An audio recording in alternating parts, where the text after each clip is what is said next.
Hey everybody, welcome to Pop Culture Philosophers. I'm Rockin Robbie Billups, and it's time for my top 10 comic books of the week.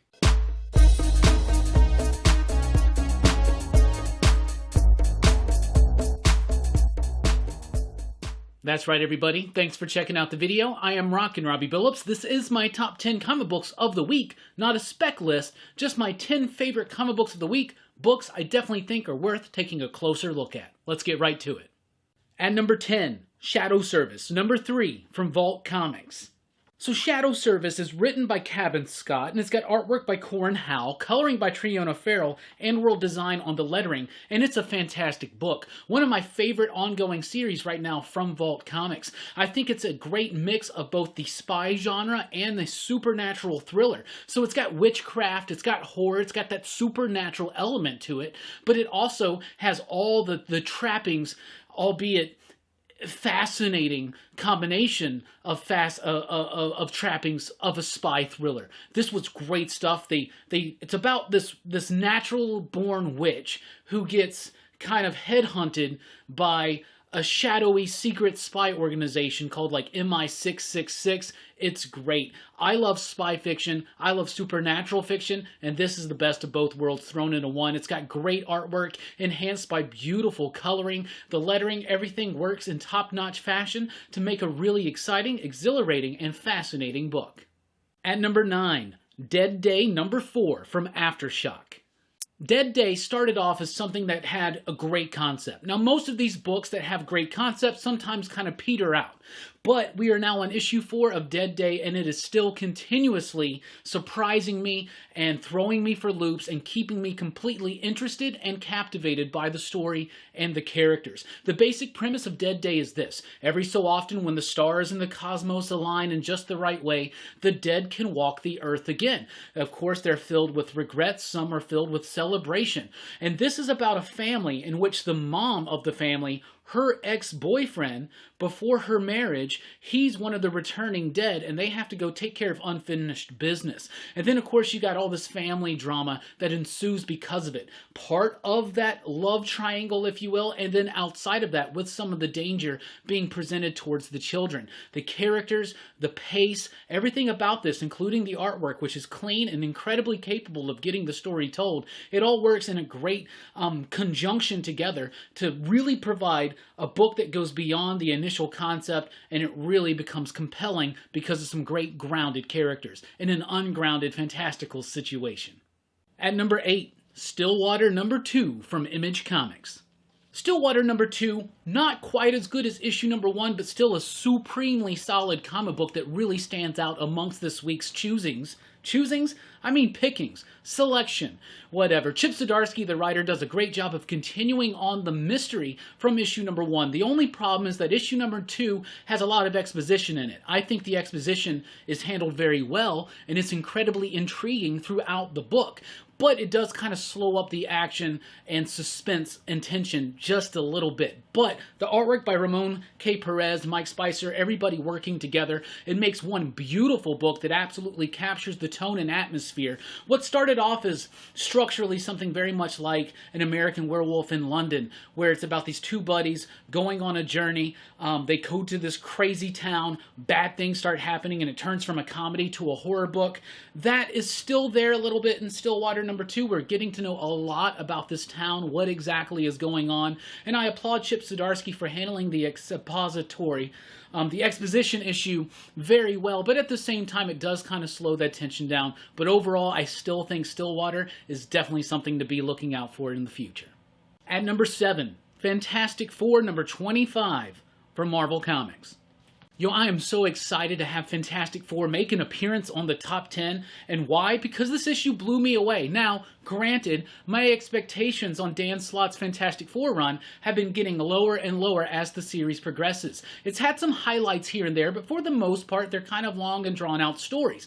Now, I will still be wary because Dan Slott has potential here at Fantastic Four to give me a great introductory issue to a new story, a new concept, a new direction, and then just kind of let it peter peter out by kind of stretching out that structure a bit too far. I think that happened with Point of Origin. I loved the first issue of that, though it didn't quite blow me away like this. I think one of the reasons why I loved this issue so much is because R.B. Silva makes his appearance as the ongoing artist, at least for now. But R.B. Silva was the cat who did Powers of 10, and he's actually got 2 books out this week, and that's kind of interesting. But this Fantastic Four one blew me away. A big Fantastic Four-worthy cosmic concept. You got great interaction between the characters, a great setup, and just bringing the sense of adventure and danger back to the Four that I feel has been severely missing since they've returned under the pen of Dan Slott. I love the artwork. I think it's a great setup for a new direction and a new story, and if you've been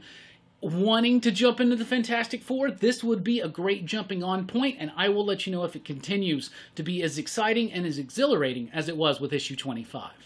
At number 6, Skull Digger and Skeleton Boy, number 5, from Dark Horse Comics.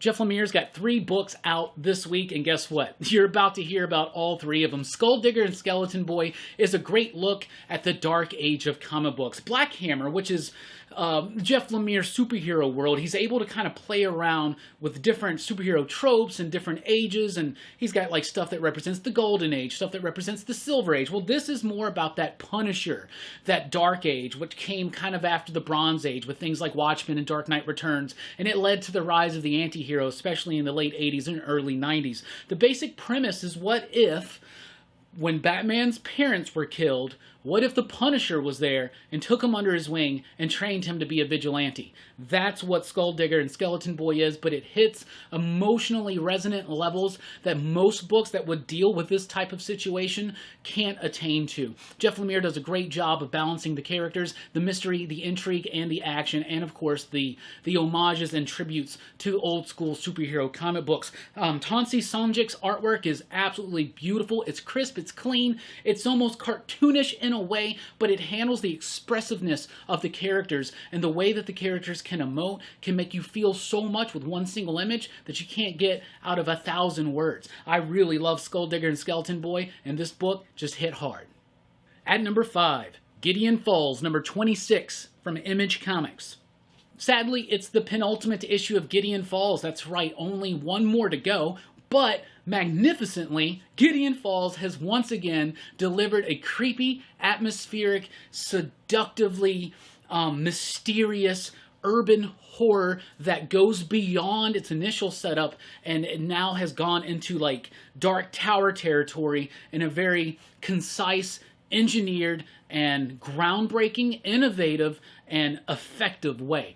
Andrea Sorrentino's artwork is really a highlight of the series. It would not work to the maximum effect that it does without his line work, and especially without the coloring, the incredibly moody and tonally resonant coloring of Dave Stewart. Jeff Lemire has got him a winning team on this book. There's only one issue to go. There's a lot still to reveal. A lot of stuff came together in issue number 26. This is a great bridge issue leading to that big 80-page finale in December. Gideon Falls has been one of the best comic books over the last 3 years, and it maintains that status.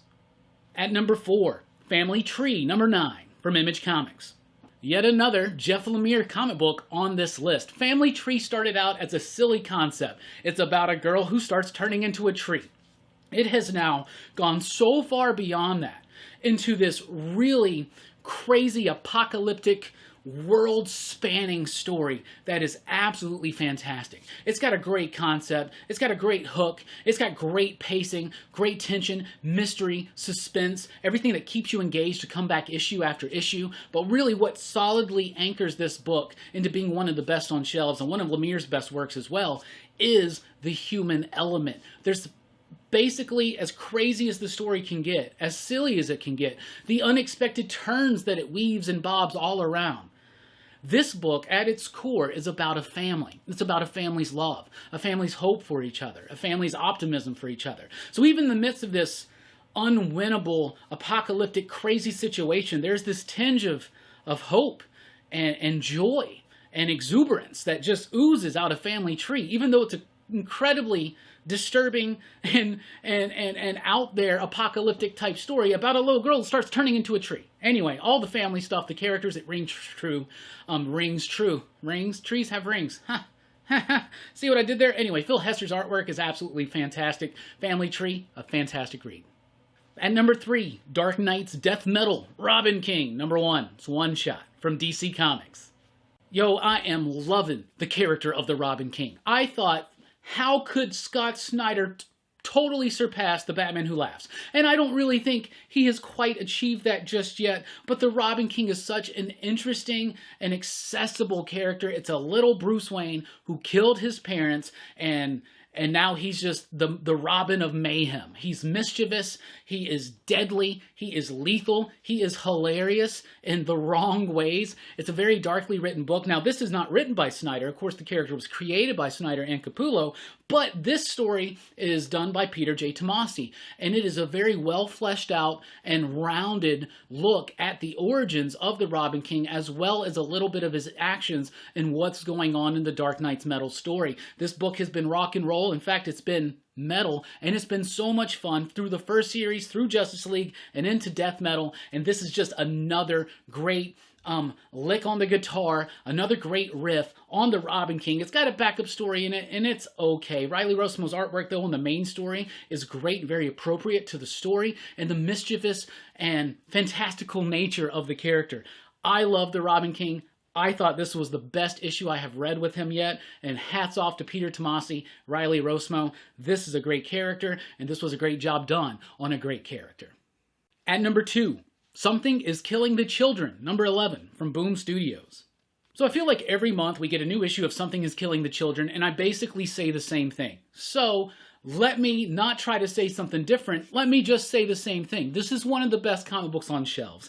It is seriously one of the best written scripts in James Tynion's career. Werther del Edera works with Tynion's script in such a way to make it flow freely across the page while still holding on to tension and suspense and drama. And the incredibly moody coloring by Miguel Muerto is beautiful, fantastic, and it anchors the line work into this melancholical sense of foreboding community. That may not have made too much sense, but this book is amazing. It never ceases to strike that chord within. It is called Something is Killing the Children. It doesn't hold anything back. This is the start of the 3rd story arc, and it just hits it balls to the wall. Let's go running, and I'm having a lot of fun. You're getting more backstory about the House of Slaughter and who are these monster hunters. You're getting little hints about the monsters themselves, and the community is now finally coming to grips with it and getting ready maybe to fight back. I'm having a lot of fun with this book. Atmospheric, moody, one of the best books on shelves, and I'm loving it. Something is Killing the Children, number 11, number 2. And at number 1, The Scumbag, number 1, from Image Comics.